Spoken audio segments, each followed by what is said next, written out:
नमस्कार दोस्तों, आप सब कैसे हैं। उम्मीद है कि आप सब अच्छे ही होंगे। तो दोस्तों, आज मैं बहुत ही अच्छा मैटर लिखा हूँ और सैड सॉन्ग लिखा हूँ जो कि न्यू कंपोज लिखा हूँ। और दोस्तों, सॉन्ग है मोर जनुआ रे कहाँ गइल हमके अकेला छोड़ के। तो चलिए दोस्तों, मुखड़ा कैसा है, मुखड़ा की ओर। जिए लगे यार हमसे कर लगे प्यार हो, मंगल सोमार चाहे राहे रविवार हो। हे हो जिए लगे यार हमसे कर लगे प्यार हो, मंगल सोमार चाहे राहे रविवार हो। जान हमरा से गइल नेहा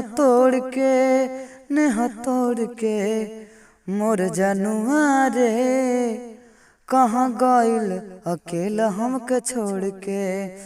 मोर जनुआ रे कहाँ गइल अकेला हमके छोड़ के।